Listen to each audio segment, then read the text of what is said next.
قدیر آیت سبحان ربی الاعلاست، قدیر هدیه نور خدا به پیغمبر، قدیر خاطر ای جاودانه. اعوذ باللہ السمیع العلیم من الشیطان الرجیم، بسم اللہ الرحمن الرحیم، وصلی اللہ علیکہ یا ولی العصر ادرکنا۔ ناظرین السلام علیکم ورحمۃ اللہ، آپ سبھی حضرات کا غدیر پیمان الہی سیریز کے پہلے ایپیسوڈ میں خیر مقدم کرتے ہیں۔ ساتھ ہی ساتھ عید الاضحیٰ کی مبارکباد تہ دل سے آپ سبھی حضرات کو پیش کرتے ہیں۔ آئیے ائمہ معصومین علیہم السلام اور خصوصاً ہمارے وقت کے امام زمان عجل اللہ تعالیٰ فرجہ الشریف کی خدمت میں اس عید الاضحیٰ کی مبارکباد ایک بلند ترین صلوات کے ساتھ پیش کریں۔ اللہم صلی علی محمد و آل محمد و عجل فرجہم۔ ہمیں امید ہے کہ آپ نے ہمارے اس سیریز غدیر پیمان الہی، اس سیریز میں جو میگا کوئز ہونے والا ہے اس بارے میں جو رولز اینڈ ریگولیشنز والا ویڈیو ہے وہ ضرور آپ نے دیکھا ہوگا۔ سب سے پہلے چیز، آپ کو ہمارے تمام 12 ایپیسوڈز جو کہ آج یعنی 11 ذی الحج سے لے کے 22 ذی الحج تک یہ پورے 12 ایپیسوڈز توجہ کے ساتھ دیکھنے ہیں۔ دوسری چیز، ہر ایپیسوڈ کے بعد ہونے والے کوئز میں آپ کو حصہ لینا ہے، ان کے تمام سوالوں کے صحیح جواب دینا ہے، اور نہ کہ صحیح بلکہ جلد سے جلد ان سوالوں کے جواب آپ کو دینے کی کوشش کرنی ہے۔ بس یہ اتنا ہی زیادہ آسان ہے، اور اگر آپ نے ایسا کیا تو بے شک آپ کو ثواب تو بہت زیادہ ملے گا، ساتھ ہی ساتھ آپ جیت سکتے ہیں ان 50 انعاموں میں سے کوئی ایک انعام۔ تو آئیے شروع کرتے ہیں غدیر پیمان الہی کے پہلے ایپیسوڈ کو، جس کا موضوع ہے امامت کے بغیر توحید ناقص۔ کافی سارے لوگ ثواب الاعمال کی اس حدیث کو بھی لے کے آتے ہیں جو کہ خود امام جعفر صادق علیہ السلام سے ہے کہ قول لا الہ الا اللہ ثمن الجنہ، یعنی یہ جو لا الہ الا اللہ یعنی توحید کا جو عقیدہ ہے یہ جنت کی قیمت ہے۔ اس حدیث سے بالکل واضح ہو رہا ہے کہ اگر کوئی توحید پہ عقیدہ رکھتا ہے تو اس نے جنت کی قیمت دے دی ہے۔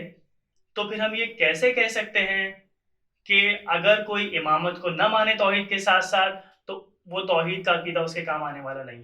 اس پر مزید روشنی ڈالنے کے لیے ہمارے ساتھ ہمارے برادر ہیں احسن جعفری صاحب۔ احسن بھائی السلام علیکم ورحمۃ اللہ۔ علیکم السلام ورحمۃ اللہ وبرکاتہ۔ سب سے پہلے تو آپ کو عید الاضحیٰ کی بہت بہت مبارکباد پیش کرتے ہیں۔ آپ کو بھی اور تمام ناظرین کی خدمت میں بھی تہ دل سے عید الاضحیٰ کی مبارکباد پیش کرتے ہیں۔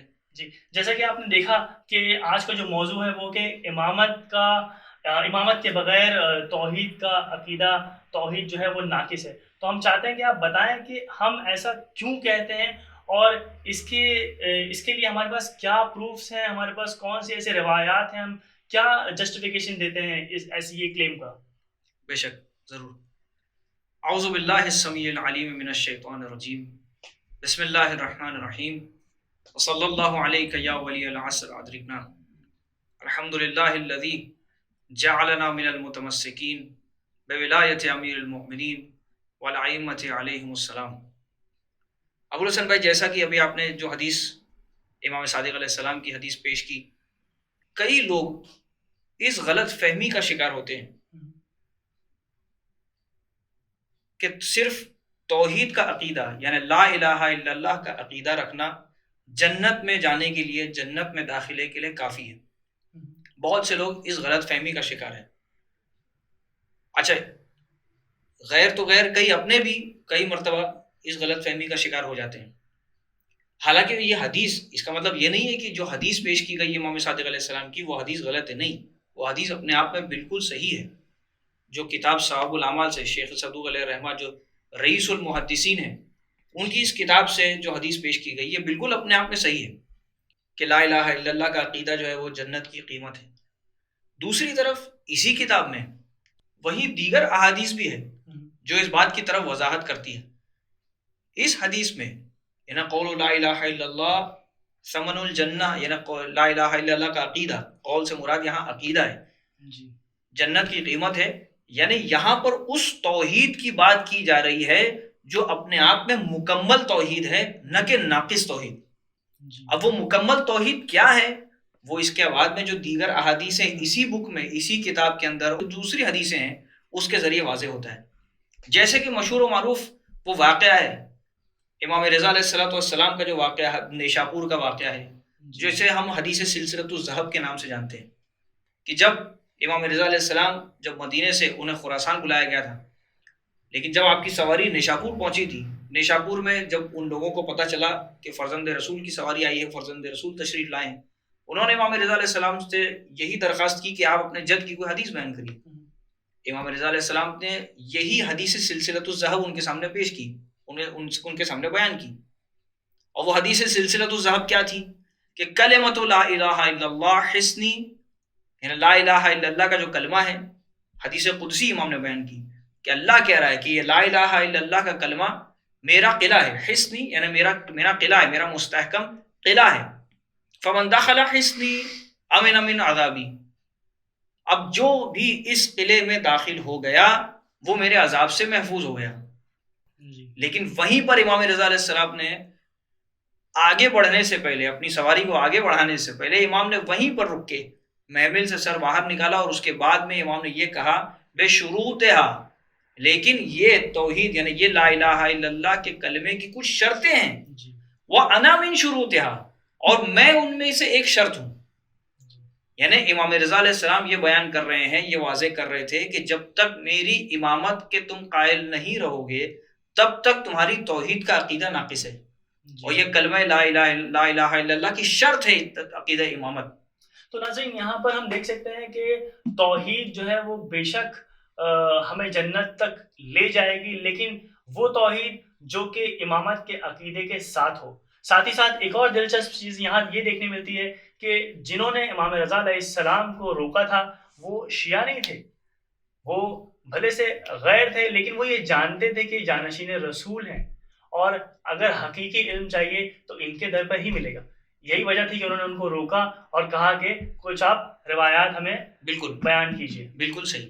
اچھا، دوسری چیز دلچسپ بات یہاں پر یہ ہے کہ اسے ہم سب جانتے ہیں کہ اسے حدیث سلسلۃ الذہب کہا جاتا ہے. جی، سلسلہ یعنی کڑی، ذہب یعنی سونا، یعنی سونے کی کڑی والی یہ حدیث اسے کہا جاتا ہے. اسے سونے کی کڑی والی حدیث کیوں کہا جاتا ہے، سلسلۃ الذہب کیوں کہا جاتا ہے؟ کیونکہ امام رضا علیہ السلام نے جب اس حدیث کو بیان کیا، امام نے پوری، یہ حدیث قدسی ہے لیکن امام نے پوری سند کے ساتھ بیان کی. اچھا، سند بھی ایسی کیوں، یہ سلسلۃ الذہب کیوں بنی؟ کیونکہ اس کی جو سند امام نے بیان کی وہ پوری، وہ سند میں جتنے افراد ہیں وہ سب کے سب معصوم ہیں. یعنی امام رضا علیہ السلام نے سب سے پہلے کہا کہ مجھ سے میرے والد نے کہا، یعنی امام موسیٰ بن جعفر علیہ السلام، یعنی امام کاظم علیہ السلام. ان سے ان کے والد نے کہا، یعنی امام صادق علیہ السلام. ان کے والد نے کہا، یعنی امام محمد باقر علیہ السلام. ان سے ان کے والد نے، یعنی چوتھے امام حضرت امام علی بن حسین زین العابدین علیہ السلام. ان سے ان کے والد امام حسین ابن علی علیہ السلام. ان سے ان کے والد امام علی ابن ابی طالب علیہ السلام. ان سے رسول اللہ صلی اللہ علیہ وآلہ وسلم نے بیان کیا. رسول اللہ سے، یعنی رسول اللہ کو جو بیان کیا جناب جبرائیل علیہ السلام وحی لے کر آئے، اور پھر جناب جبرائیل سے اللہ عز و جل، یعنی یہ پوری سند جو امام کاظم علیہ السلام سے شروع ہوتی ہے اللہ عز و جل پہ ختم ہوتی ہے. یہ چونکہ اس کڑی، اس پورے سلسلے میں، اس پوری کڑی میں ہر ایک معصوم ہے، لہٰذا اس حدیث کو حدیث سلسلۃ الذہب کہا گیا ہے. اچھا، تو غور طلب بات یہاں پر یہ ہے، جو اہل تسنن کا حنبلی فرقہ ہے، ان کے جو امام احمد ابن حنبل، احمد ابن حنبل کا یہ جملہ درج ہے، اور وہ کیا ہے؟ اس طرح بیان کیا ہے، مناقب علی ابی طالب علیہ السلام یہ کتاب ہے، وَكَانَ أَحْمَدُ بْنُ حنبل مَعَ انْحِرَافِهِ عن اہل البیت علیہ السلام، کہ احمد ابن حنبل اگرچہ اہل بیت علیہ السلام کے عقیدے سے منحرف تھے، یعنی ان سے الگ تھے، عقیدہ اہل بیت علیہ السلام پر عقیدہ نہیں تھا، اس کے باوجود لما رویا عنہ، جب بھی احمد ابن حنبل نے اس حدیث کو نقل کیا، یعنی امام رضا علیہ السلام سے نقل کیا یا امام کاظم علیہ السلام سے نقل کیا، قالا، اس طرح نقل کیا، حدثنی موسیٰ بن جعفر، یعنی امام رضا علیہ السلام فرماتے ہیں کیا کہ مجھ سے میرے والد موسیٰ ابن جعفر نے بیان کیا. تو یہ پورا سلسلہ بیان کرنے کے بعد میں احمد ابن حنبل کا بیان ہے، اور کیا بیان کرتا ہے؟ قال احمد، بیان کرتا ہے کہ وَهَذَا إِسْنَادٌ، یہ سند، لو قرئ علی المجنون، اگر کسی مجنون کسی دیوانے پر پڑھ دی جائے، لافاقا، تو اس کا دیوانہ پن ٹھیک ہو جائے گا. یعنی یہ اتنے متبرک نام ہیں، اگرچہ عقیدہ نہیں ہے پھر بھی ان ناموں کی عظمت سے واقف ہے. تو جب یہ نام اتنے با عظمت ہے تو سوچئے کہ اہل بیت علیہ السلام کی ذات کتنی با عظمت ہوگی. بالکل. یہ اعتراف کیا ہے خود احمد ابن حنبل نے کہ حدیث سلسلۃ الذھب کے سلسلے میں، یعنی اس کے بارے میں. تو ناظرین یہاں ہم نے دیکھا کہ خود ایک غیر شیعہ یہ بتا رہا ہے کہ ان ناموں کی عظمت کیا ہے. تو یہ جاننے کے بعد ہمیں واقعاً اور زیادہ علی علی کرنا چاہیے، اور اگر کوئی یہ جاننے کے بعد بھی علی علی نہ کرے تو واقعاً وہ خود دیوانہ ہے. بے شک. اور ایک اور بات یہ کہ یہ حدیث سلسلۃ الذھب ایسا نہیں کہ صرف ہماری کتابوں میں، بلکہ اسی سے ملتی جلتی حدیثیں، بالکل اسی عنوان پر جو حدیثیں اہل تسنن کیا بھی پائی جاتی ہیں. اہل تسنن کے بہت مشہور ایک عالم گزرے ہیں، حاکم نیشاپوری، انہوں نے اپنی کتاب شواہد التنزیل میں اس میں یہ حدیث بیان کی ہے. اور حدیث کا راوی کون ہے؟ حدیث کا راوی ہے عبداللہ ابن عمر.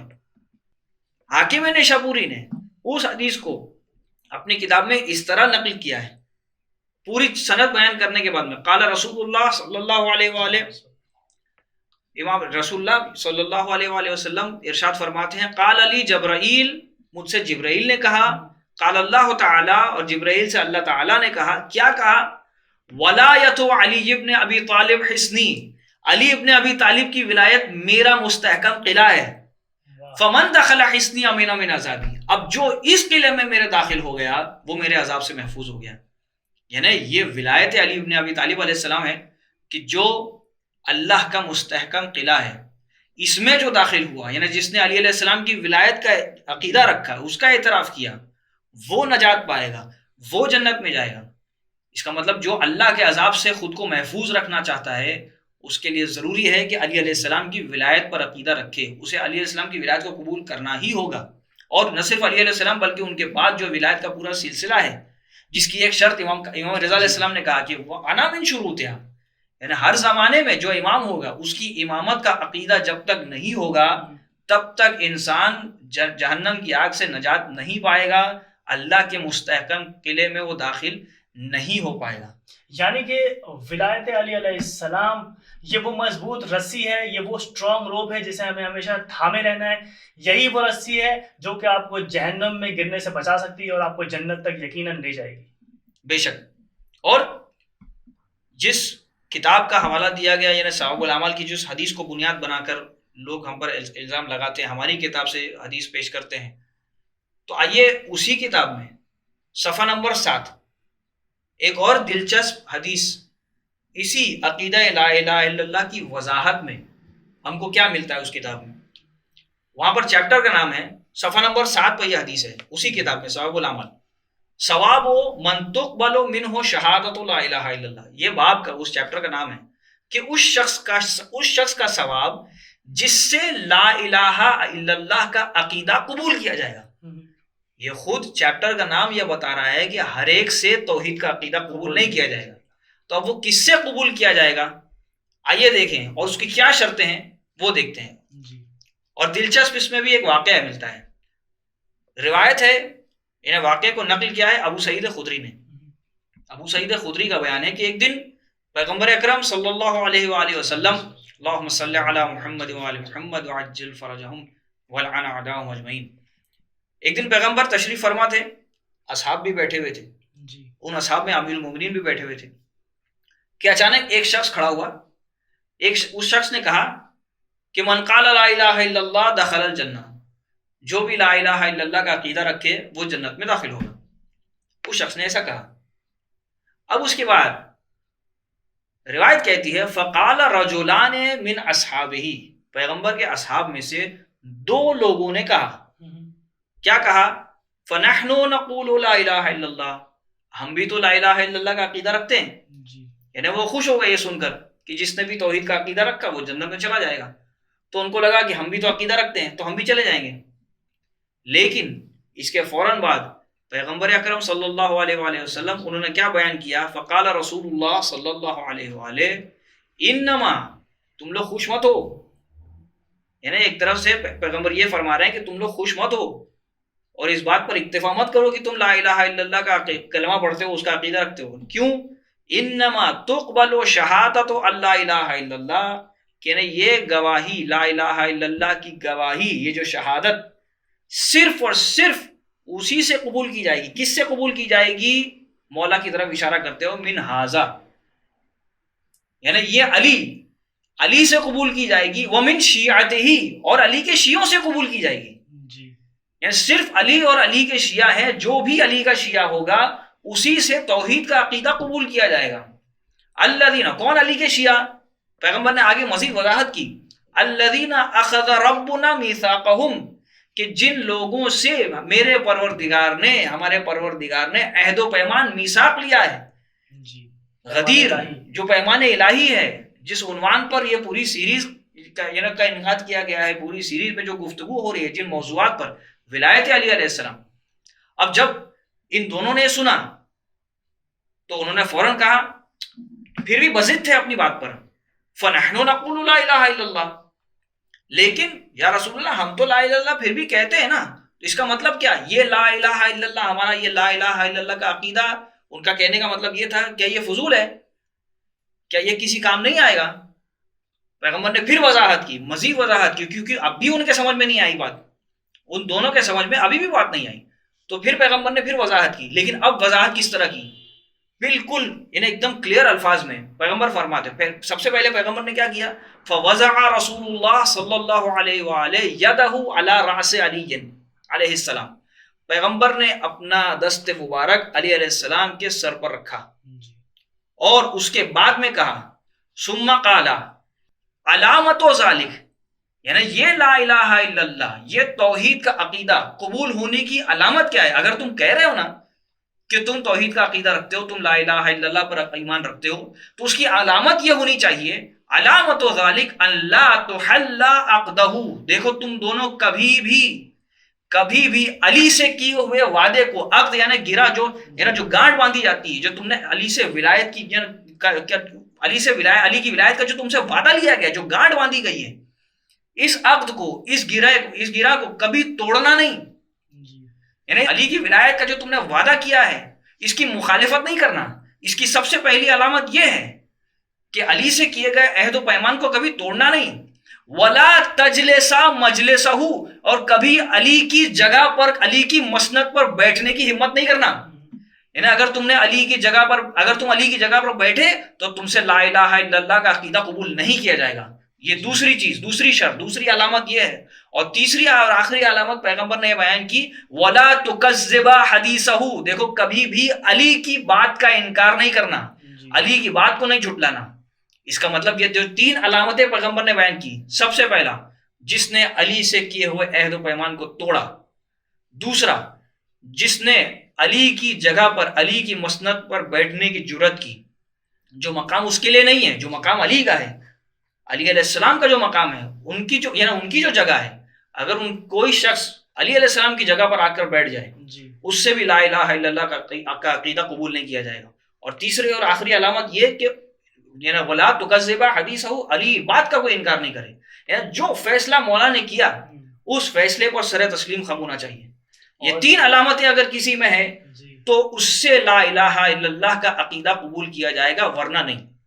جی، اور ساتھ ہی ساتھ ناظرین ہم نے یہ بھی دیکھا کہ اگر کوئی شخص یعنی خود اصحاب پیغمبر، اصحاب رسول، خود رسول کی بزم میں بیٹھنے والے اگر توحید کا عقیدہ رکھتے ہیں لیکن ولایت علی علیہ السلام نہیں رکھتے تو ان کا توحید کا عقیدہ ان کے کوئی کام آنے والا نہیں. تو جب رسول کی بزم میں بیٹھنے والے صحابی کا عقیدہ بغیر ولایت علی کے نہیں قبول ہوگا تو آج کے زمانے میں جو ہمارے وقت کے امام زمان علیہ السلام کا دامن اور ان کی امامت کو نہ مانے، ان کے دامن کو نہ تھامے، وہ چاہے لاکھ لا الہ الا اللہ چلائے اور لاکھ لا الہ الا اللہ کا ورد کرے، اس کا یہ عقیدہ کوئی کام آنے والا نہیں ہے. بے شک بے شک.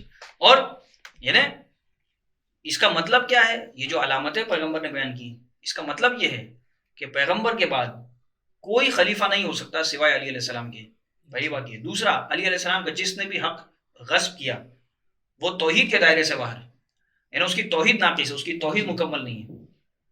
اور یعنی کسی نے بھی علی علیہ السلام کے علاوہ کسی اور کو اپنا خلیفہ تسلیم کیا، اس کا بھی توحید کا عقیدہ صحیح نہیں ہے، کیونکہ نہ صرف یہ کہ اس نے علی علیہ السلام کی جگہ پر کسی اور کو بٹھایا، بلکہ علیہ السلام کی بات اور پیغمبر کی بات کا انکار کیا، ان کی بات کو جھٹلایا۔ اور آپ دیکھیے یہ امامت کا انکار کرنا یہ کتنا مہنگا ثابت ہوا ہے امت مسلمہ کو، کہ ایک طرف ایسی توحید جس پر وہ اتنا اتراتے ہیں، اور توحید یعنی ہر وقت ہر بار توحید کی گفتگو کو اتنا اصرار کرتے ہیں توحید پر، آپ دراصل ان کی کتابیں اٹھا کر دیکھیے کہ توحید کا کیا مفہوم ہے ان کی کتابوں میں۔ ان میں سے کچھ آپ چیزیں بتانا چاہیں گے ہم لوگوں کو؟ ضرور۔ یعنی امامت کا انکار کرنے کا نتیجہ یہ ہوا کہ جس توحید پر وہ اس وقت عقیدہ رکھے ہیں وہ خود اپنے آپ میں عقیدہ یعنی کس طرح وہ بالکل اصل توحید سے منحرف ہو چکا ہے، وہ عقیدہ کس حد تک دور ہے وہ اصل توحید سے۔ میں آپ کو مثال دوں، وہ لوگ جو امامت کا عقیدہ نہیں رکھتے، امامت اہل بیت علیہ السلام پر ایمان نہیں رکھتے، علی سے مہدی تک کے اماموں کو نہیں مانتے، آپ ان کے یہاں کی توحید دیکھیے۔ ان کے یہاں توحید کا مفہوم کیا ہے کہ اگر قرآن میں کہا ہے کہ اللہ کا جسم، تو اس کا مطلب وہ اللہ کے جسم کے قائل ہے۔ اگر وجہ اللہ کہا گیا، وجہ اللہ کا لفظ استعمال کیا ہے، تو اس کا مطلب وہ اللہ کے چہرے کے قائل ہیں۔ وہ باقاعدہ یعنی یہ توحید نہیں ہے بلکہ یہ تو تجسیم کا عقیدہ ہوا، یہ اللہ کے جسم کے قائل ہے وہ لوگ۔ اور میں آپ کو یعنی دلیل کے ساتھ میں بات کروں کہ ابھی حدیث آپ کے سامنے میں پیش کرتا ہوں، مشہور معروف کتاب ہے آپ کے سامنے حوالے کے ساتھ، بخاری میں حدیث ہے۔ راوی کون ہے؟ ابو ہریرہ، جو ان کے یہاں پہ سب سے معتبر راوی مانا جاتے ہیں۔ ابو ہریرہ سے حدیث ہے، بخاری میں موجود ہے، سامنے آپ کے ہے۔ حدیث کیا ہے؟ حدیث اس طرح وہ لوگ بیان کرتے ہیں کہ پیغمبر نے فرمایا صلی اللہ علیہ وآلہ وسلم، کیا خلق اللہ آدم علی صورتہ، کہ اللہ نے حضرت آدم علیہ السلام کو اپنی شکل و صورت پر خلق کیا۔ اللہ اکبر، نعوذ باللہ من ذالک۔ یعنی آپ دیکھیے کہ کیا لکھا ہے ان کی کتابوں میں کہ اللہ نے حضرت آدم علیہ السلام کو اپنی شکل و صورت میں پیدا کیا، خلق کیا۔ طولہ 60 ذراعًا، پھر ہائٹ بتائی باقاعدہ کہ ہائٹ کتنی، 60 کیوبٹ یعنی تقریباً 30 میٹر، 30 میٹر کا خدا کا عقیدہ ہے وہاں پر۔ اور پھر اس کے آگے کیا، اس کے آگے حدیث آگے بڑھتی ہے کہ پھر پروردگار نے کیا کیا، حضرت آدم علیہ السلام کو حکم دیا کہ جاؤ اور فرشتوں کو سلام کرو۔ عجیب، جس کے سجدے کا حکم دیا گیا تھا فرشتوں کو، اب اسی سے کہا جا رہا ہے کہ جا کے فرشتوں کو سلام کرو۔ حضرت آدم علیہ السلام افضل ہیں، وہ اللہ کی حجت ہیں۔ کل تک فرشتے ان کے سامنے جھک رہے تھے، آج اللہ کہہ رہا آدم علیہ السلام کو کہ جاؤ اور فرشتوں کو سلام کرو، اور پھر دیکھنا کہ وہ کیا جواب دیتے ہیں۔ تو آدم علیہ السلام اس حدیث کے مطابق آدم علیہ السلام گئے، انہوں نے سلام کیا، اور اس کے بعد میں فرشتوں نے جواب سلام میں کیا کہا، وعلیکم السلام ورحمۃ اللہ، رحمۃ اللہ کا اضافہ کیا۔ تو اللہ کو یہ ادا پسند آئی، اور اس لیے سلام اور جواب کا اللہ نے طریقہ قائم کر دیا، یہ سنت قائم کر دی۔ یعنی آدم علیہ السلام فرشتوں سے سیکھیں گے کہ سلام اور جواب کس طرح کیا جائے گا۔ یہ دیکھیے یہ توحید ہے ان کے یہاں پہ، یہ نبوت کی توہین کر رہے ہیں وہ، یہ خود اللہ کی توحید ہے۔ اور پھر آخر میں اس حدیث میں کیا بیان کیا گیا ہے کہ فَكُلُّ مَن يَدْخُلُ الْجَنَّةَ عَلَى صُورَتِ آدم، تو پھر اب چونکہ اللہ نے حضرت آدم علیہ السلام کو اپنی صورت پر خلق کیا، تو اب جتنے لوگ جنت میں جائیں گے سب کے سب آدم علیہ السلام کی شکل و صورت والے ہوں گے۔ اور پھر اس زمانے سے لے کر آج تک شروع ہوئی تھی بات 30 میٹر کی ہائٹ سے، اس زمانے سے لے کر آج تک وہ ہائٹ میں کمی ہوتے جا رہی ہے۔ فَلَمْ يَزِلِ الْخَلْقُ يَنْقُصُ بَعْدُ حَتَّى الْآنَ، حتیٰ کہ آج تک اس ہائٹ میں کمی ہوتی جا رہی ہے۔ عجیب و غریب باتیں لکھی گئی ہیں۔ یعنی اس کا مطلب آدم علیہ السلام سے جو سلسلہ شروع ہوا 30 میٹر کا، تو اس کے بعد میں لوگوں کی ہائٹ کم سے کم تر ہوتی جا رہی ہے۔ تو اس کا مطلب قیامت تک انسان کی ہائٹ کیا ہو جائے گی پھر جب تک وہاں پہنچے گا؟ اس طرح کی باتیں، اور یہ توحید ہے، جو ان کے یہاں توحید ہے۔ دیکھیے کس طرح امامت کے دروازے کو چھوڑنے کا نتیجہ یہ ہوا کہ ان کی توحید پوری طرح سے جو ہے وہ ناقص ہے، ناقص بھی نہیں بلکہ پوری طرح سے توحید باطل ہو گئی کہ وہ اللہ کے جسم کے قائل ہو گئے۔ اور ایسا نہیں کہ یہ حدیث ہمارے یہاں بھی پائی جاتی ہے کہ خلق اللہ آدم علی صورتہ، یہ ہمارے یہاں پہ پائی جاتی ہے، لیکن فرق کیا ہے؟ فرق یہ کہ اس کی وضاحت کی گئی ہے، اور اسی لیے ہم کہہ رہے ہیں، اسی لیے ہمارا یہ کہنا ہے، ہم لوگوں کو اسی بات کی دعوت دے رہے ہیں، تمام امت مسلمہ کو اسی بات کی دعوت ہم دینے کی کوشش کر رہے ہیں کہ اگر صحیح توحید چاہیے، اگر صحیح دین چاہیے تو در امام پر آئیں، در اہل بیت علیہ السلام پر آئیں۔ جب ہماری کتابوں میں اس حدیث کا تذکرہ ہے تو دیکھیے کس طرح ملتا ہے۔ ایک شخص نے، راوی کا نام وہ بھی مشہور و معروف راوی ہے، اچھا کتاب کا نام شیخ صدوق علیہ الرحمہ کی کتاب التوحید، یعنی توحید صدوق، وہی شیخ صدوق علیہ الرحمہ جن کی کتاب ثواب الاعمال کا تذکرہ ہم لوگ کر رہے ہیں، وہی شیخ صدوق نے اپنی کتاب التوحید میں باب نمبر 6 صفحہ 103 حدیث نمبر 18، شیخ صدوق علیہ الرحمہ، سب سے پہلے تو اس باب کا نام دیکھتے ہیں ہم لوگ، باب انہ عز وجل توحید، یعنی خدا کے بارے میں یہ باب ہے، چیپٹر ہے اللہ کے بارے میں، عز وجل کے بارے میں، لیس بجسم ولا صورت، نہ اللہ کا کوئی جسم ہے نہ اللہ کی کوئی صورت ہے، یہ چیپٹر کا نام ہے، یہ توحید ہے، یہ اصل توحید ہے۔ اب اس میں حدیث نمبر 18، راوی ہیں مشہور برجستہ صحابی ہے امام علیہ السلام کے، محمد ابن مسلم رضوان اللہ تعالی علیہ۔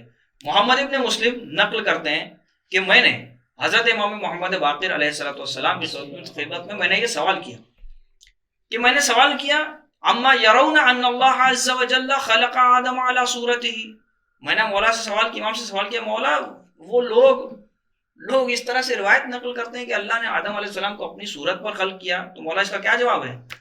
اب دیکھیے اس سے یہ بات بالکل واضح ہوتی ہے کہ جب تک انسان در امام پر نہیں آئے گا، در حجت خدا پر نہیں آئے گا، اس کو صحیح توحید بھی حاصل نہیں ہونے والی ہے۔ امام نے وضاحت کی آدم علیہ السلام کو اللہ نے اپنی صورت پر خلق کرنے کا کیا مطلب ہے؟ امام فرماتے ہیں فقال علیہ السلام ہی صورت محدثۃ مخلوقۃ، امام کہتے ہیں یہ صورت جو تھی، یہ صورت، اس کا مطلب یہ نہیں کہ اللہ نے اپنی خود کی صورت، معاذ اللہ ثم معاذ اللہ، نہیں، ایسا نہیں۔ امام فرماتے ہیں یہ جو صورت تھی یہ ایک اللہ نے صورت بنائی تھی، یہ ایک مخلوق خدا تھی، یعنی اللہ نے ایک صورت بنائی، بہت ساری صورتیں بنائی، بہت ساری شکلیں بنائی، ان میں سے استفاہ اللہ واختارہا علی سائر الصور المختلفۃ، یعنی یہ ایک ایسی صورت تھی جسے اللہ نے تمام جو صورتیں بنائی تھی ان میں سے ایک صورت، ایک شکل و صورت کا اللہ نے انتخاب کیا، اسے چنا، کس کے لیے؟ حضرت آدم علیہ السلام کی صورت کو بنانے کے لیے۔ یعنی جو حضرت آدم علیہ السلام کی صورت بنی ہے وہ خود مخلوق ہے، وہ مخلوق پروردگار ہے، یعنی وہ صورت کو اللہ نے پہلے خلق کیا، تمام مختلف صورتیں خلق کی، مختلف شکلیں خلق کی، ان میں سے ایک کا انتخاب کیا، چنا، یعنی آدم علیہ السلام کی صورت اللہ کی منتخب کردہ صورت و شکل ہے، نہ یہ کہ اللہ کی شکل۔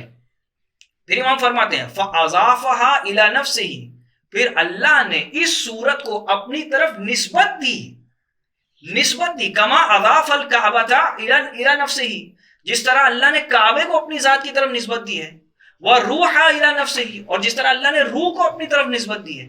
جب قرآن میں کہا گیا ہے فقال علیہ السلام بیتی، جب اللہ نے کہا قرآن کے اندر کہ بیتی میرا گھر، اس کا مطلب یہ تھوڑی کہ خانہ کعبہ کے اندر اللہ رہتا ہے، اللہ نے اس گھر کو اپنی ذات سے نسبت دی ہے، لہذا اس کا احترام ہم کرتے ہیں۔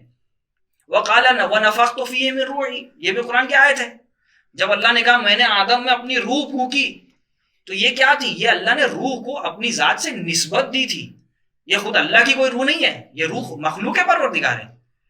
اس کا مطلب کیا ہے؟ اب دیکھیں یہ وضاحت کی امام علیہ السلام نے کہ آدم علیہ السلام کو اپنی صورت پر خلق کرنے کا مطلب کیا؟ مطلب یہ کہ ایک ایسی صورت ہی، اپنی صورت یا کا مطلب اپنی ایک بنائی ہوئی اور چنی ہوئی صورت، نہ یہ کہ اپنی خود شکل و صورت، ورنہ اس طرح کا اگر عقیدہ کوئی رکھے کہ اللہ نے اپنی صورت پر بنایا، خود اپنی شکل و صورت، تو یہ شرک ہے، یہ توحید نہیں ہے، یہ شرک ہے۔ تو جب ہم کہتے ہیں، اب اسی طرح سے جب بھی اللہ سے متعلق ابھی کبھی کسی باڈی پارٹ کا، کسی جسم کا، یعنی جسم کے کسی حصے کا تذکرہ ہو، مثال کے طور پر وجہ اللہ، اللہ کا چہرہ، عین اللہ، اللہ کی آنکھ، ید اللہ، اللہ کا ہاتھ، اس طرح کی جب باتیں آتی ہیں قرآن مجید میں، روایات میں، تو اس کا مطلب یہ نسبت دی جا رہی ہے ذات پروردگار سے، اللہ سے نسبت ہے، یہ خود اللہ کے معاذ اللہ اللہ کے بدن کے کوئی حصہ نہیں ہے۔ تو جب ہم یہ کہتے ہیں کہ علی وجہ اللہ ہے، تو علی وجہ اللہ کا مطلب یہ نہیں کہ جو جس طرح بخاری میں لکھا گیا، بلکہ جب ہم کہتے ہیں کہ علی وجہ اللہ کا مطلب کیا ہے، دیکھیں جب ہم وجہ کہتے ہیں، وجہ چہرے کا مطلب کیا ہے؟ چہرے کا استعمال انسان اس وقت کرتا ہے جب کسی کی طرف متوجہ ہوتا ہے. جب ہم آپ سے بات کر رہے ہیں، آپ سے گفتگو کر رہے ہیں، ہم آپ کے چہرے کی طرف دیکھ رہے ہیں، آپ کا چہرہ سبب بن رہا ہے ہمارا آپ کی طرف متوجہ ہونے کا. تو جب ہم آپ کی طرف دیکھ رہے ہیں ہم متوجہ ہو رہے ہیں، یعنی آپ کا چہرہ آپ کی طرف توجہ دلانے کے لیے مدد کرتا ہے. تو جب ہم کہتے ہیں علی وجہ اللہ ہے، اس کا مطلب علی کا نام، علی کا ذکر، علی کا چہرہ ہمیں اللہ کی یاد، اللہ کے ذکر کی طرف متوجہ کراتا ہے. نہ یہ کہ اللہ کا چہرہ ہے اور حقیقی طور پر ویسا چہرہ نہیں.